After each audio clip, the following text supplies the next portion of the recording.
what we're really wanting to talk about today is just behavior and learning that behavior is information instead of always a problem, even though it definitely feels like a problem sometimes. Mhm. So, I wanted to give some perspective about behavior, about parenting, about families, children, and maybe where some of the misunderstandings come from. We come from a long history of life and experience, and one of the things that has evolved over time is the way that parents see their children. Back when we were surviving and trying to keep everybody alive, we didn't have comfortable homes and time to think about what it meant to experience life without the constant threats happening to us. At that time, it was like, you can't do that. There was no room for argument. You only can do this to be safe. And so you have to listen. And as things have evolved over time, that parenting strategy is really stuck in some ways, in that the child needs to listen to us. It went through a process of the child seen, not heard. Then the child is seen, maybe they're heard, but they're not respected. And we're really moving into a place where the child's seen, they're heard, and they deserve respect. And also they deserve understanding. And understanding comes from the ability for us as adults to understand what it actually takes for a child to develop and what it takes for them to learn in the world around them. And some of the things that that takes is repetition. I remember hearing, why haven't you like done this yet? Why can't you get this figured out? If I've told you once, I've told you 1,000 times, these statements that are said. And really, it's so important to understand as adults. Yes, if somebody tells you something, you probably should get it, but you might not, because maybe you still haven't learned. But as a child, they definitely have not learned yet. And it takes thousands of repetitions for a child to really learn how to do something. And they're also exploring and they're trying to figure out, does manipulation work? Does defiance work? Does it work when it's easy and I'm cooperative? I haven't learned how to settle the impulse to just do what I want to do whenever I want to do it. And so I'm going to fight because I want to do it my way. And does that mean that I'm being disrespectful when I'm telling my parents no, or I'm throwing a tantrum because I'm so hungry and I want food right now, but you're saying that dinner's at 5 and it's hard for me to understand that I have to wait for 2 hours to get some food. We talk about that a lot in behaviorism. We have antecedent, we have a behavior, we have a consequence. What's the antecedent? What is the thing that happened that is related to the behavior that we're seeing right now? And what is the consequence that's going to happen based on the behavior that was present? So let's say that the antecedent is I take my child's tablet away without a warning. The behavior is the child tries to grab the tablet and they engage in a tantrum. And the consequence is I yell at my child and tell him, you're not getting this tablet back. You're not getting this tablet back until tomorrow for the rest of the week. Not for a whole nother year, depending on like where you are in your own elevation, right? And so those things are information. Even if we are involved in the emotion of it, it's still information that we can be like, okay, the antecedent was I took it away without warning. And the behavior is my child's going to tantrum because maybe they really need the warning. And the consequence was, well, maybe I'm not so proud of myself that I said you can't have your tablet back for a year. So how can I do this differently in the future? And really, that becomes the creation ground for new things to happen when we can be clear about what we have done, what the child has done, and how then we might do it differently to get a different consequence in the end. And so maybe we learn, hey, sweetheart, your tablet's going to have to go away in 5 minutes. So I'm going to set the timer. I'll give you another reminder. And when it hits that 1 minute, you need to be able to give me the tablet. And if they start to tantrum, you can say, oh, remember, if you need 1 more minute to finish your show, then you ask me for that 1 more minute, and give them a moment to say, Mom, can I have 1 more minute on the tablet? Yes, you may. And then I'm going to set the timer and you don't get any more 1 minutes, but you have 1 minute to finish this up and then we'll put the tablet away. You may still get some resistance, protest, maybe a tantrum in the beginning, but in the long run, establishing a system that helps the child to prepare for what they need to do allows the consequence to be that the tablet is handed over and we get to get back on the tablet in an hour, which is another part of the antecedent we can do. If we take something away and we don't allow a child to know when they're going to get that thing back, often that can be really overwhelming. And that's part of the antecedent measure that we want to set up so that the behavior can have a consequence that's more favorable in the home. It's a process. It's hard sometimes, I think, for parents, even for myself. I can get in those moments of I didn't have that when I was young, or that's not the way that my parents did it. And when I hear those things, my question is actually, did you like that your parents did it that way? Yeah, maybe that's the way that it happened, but was it enjoyable for you? And most of the time, parents are like, no, not really. So, how do we do that differently? It may have been what happened for us, but would we want things to be more fair for our children, honestly? And I think for the most part, the answer is yes. We want things to be more fair for our children. We want our children to have a better life. We want experiences to happen in a way that are more nurturing to our children and offer them a better opportunity in life than maybe what we had. You know, what does it look like for a child who becomes an adult that's been respected, that has been taught about boundaries, that's been taught about negotiation, that's been respected? What kind of an adult can they grow into? Are they more respectful of other people? Do they take better care of their own boundaries and others' boundaries? What are the long-term consequences of this? And we have yet to see, because it's not a widespread experience yet in our society, but it's becoming that way. And it's an exciting time to think that kids actually get the opportunity to have parents that are being mindful and that are being careful and that are being present with their children and their needs and their feelings, and helping them learn how to navigate them, and taking the power struggle out of the interaction when they can. And that makes a difference in the long run, about even the way that our homes run and the amount of stress that we have, and being able to get out of places that feel so full of contention and frustration and power struggle, to a place where there is negotiation. Right.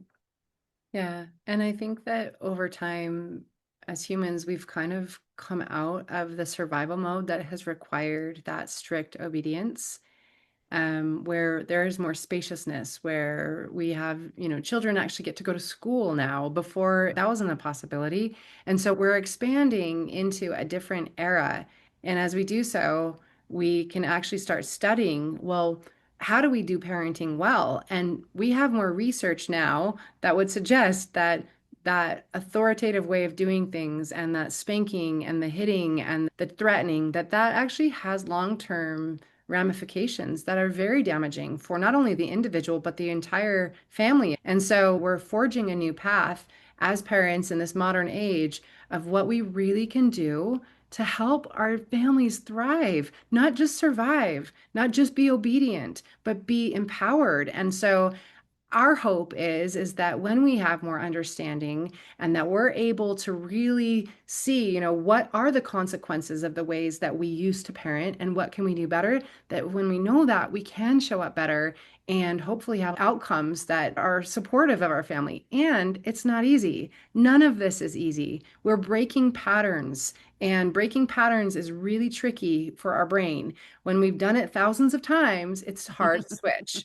And so we have to do kind of what we're doing with our children, practice over time, over every little choice that we do, to reinforce like this behavior is changing and we want it to go this direction. It takes work, it's worth it. Yeah, I think that you bring up a really good point, which is, maybe as a child, it takes thousands and thousands of repetitions. Maybe as an adult, we take fewer repetitions, but we still take repetitions. And so being patient and kind with yourself as you're learning to reparent from the modeling that you had, which is thousands of hours of modeling, into being able to be conscious and shift the model that is like the subconscious action within the system, the subconscious responses. It's what it's seen, it's what we've watched, it's how we're familiar with our environment. This is what it looks like. And we're saying, that's actually not the way that I want to do it. And so to shift requires time, patience with ourselves, compassion for when we do it in a way that we don't want to, and recognition like it's okay. And I may feel shame for a minute, but I don't need to get stuck in the shame. We may have self deprecation, we may have our own parts of our psyche that get activated. And it's okay to feel shame. It's okay to feel embarrassed. It's okay to feel frustrated with ourselves. But if we stay in that, we can't move forward. So feel those things, and then, okay, today's a new day. I'm going to try again. That Yeah. takes a lot of resilience in our thinking. Yeah, resilience and compassion. And Mm. also, I feel like so many parents haven't had great models for this. And so there is trial and error because we know for many of us that we didn't like the wooden spoon. We didn't like to have the belt, whipped on us when we were disobedient. And so when we're faced with this, what do I do when my child is acting in this way and I want to stop them from acting in this way? Our impulse is to do what has always been done. And it takes a lot of work.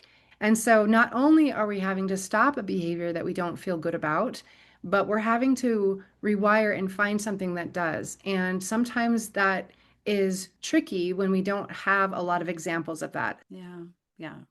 And it's just a complicated thing that we're constantly working with. And it can be kind of fun if we get to a place where we're gonna like sit back and be like, okay, well, so now what is this? What are the antecedents? What is the behavior? What is the consequence? How can I make this information? How can I make this data? How can I make this a classroom for myself to learn from? Another aspect of that is where we look at the functions of behavior, which is another big piece of behaviorism. We look at what are the drivers behind behavior. There's so much behavior that happens in the world, but really at its core, we can devise it down into four functions. And we have the function of attention. Attention can be positive, like happy, good, wonderful, or it can be like negative, yelling, spanking. Attention can come in a lot of different forms, but attention is attention no matter which side of the coin you're on. Another one is escape or avoidance. I don't want to do the thing, so I'm going to run away. I don't want to be in charge of doing my jobs today, so I'm going to stay in my room so that my mom doesn't see me and hopefully out of sight, out of mind, and so I won't be told to do anything. Another one is access to something, and that can be to anything really. It can be access to a person, it could be access to a toy, it can be access to an activity. And then the last one is automatic or sensory, and it doesn't have to have another person around. You're going to do it whether there are people, whether there aren't people. And it's something that provides an inner satisfaction for yourself. And so that's our final one. And believe it or not, in all of the behavior that I've worked with over the years, they always fit into one of those. Even I hear sometimes the word control thrown around like they have the need for control, and that is a truth. But underlying the control is usually either attention, access, or escape avoidance. So those are the functions. So we get to sit back as a parent and be like, okay, what's happening here? Mhm. What am I doing? And why are they responding that way? And once we can figure out what the function is, we can begin to move the behavior differently. And it's about motivation. If we know that the child wants attention and somehow their beautiful minds that are bent on their survival and their attachment are figuring out if I do this thing, I get attention. If I do this thing, I'm going to get access. If I do this thing, I'm going to get out of it. If I do this thing, I'm going to feel better inside of myself. What is the thing that the child's doing and what are they trying to get from it? And, if we know that a child wants attention, and so they're constantly like hitting or pinching or uh, I don't know, doing things to the other children in the environment or to the parent in the environment so that the parent's like, hey, stop that. Or the children are like, knock it off. Johnny keeps hitting me. And the parents are like, how many times do I have to tell you to quit hitting your sister? But that moment, that's the attention that they're wanting. And so it works. I remember sitting in school and learning in my psychology class about negative attention versus positive attention and how there were children that actually thrived on negative attention. And I was like, who would do that? It's a real thing. It's a wonderful way to get attention when there's not enough attention coming or when the attention coming isn't intense enough. If you want intense attention, getting yelled at is intense attention. That's a nice dopamine surge in your system. Like, whoa. So, one of the things I work with parents when we have a child that likes that negative attention is swapping. So, make the negative attention super low. Like, Oh, you can't do that. And when they do something amazing, then it's like, wow, that was so awesome. So we just switch the intensity from the intensity of the yelling when they're doing something wrong to the intensity of the celebration when they're doing something right. That's fantastic, Heather. Um, all right, any last words before we close up? There's a lot to learn. Be patient with yourself and know that you've got it. It may feel like you don't. You may feel like you've got a lot of doubt about how to move forward in this space. And, behavior can be a challenging thing. Being a parent can be a challenging thing. But we're working on this together.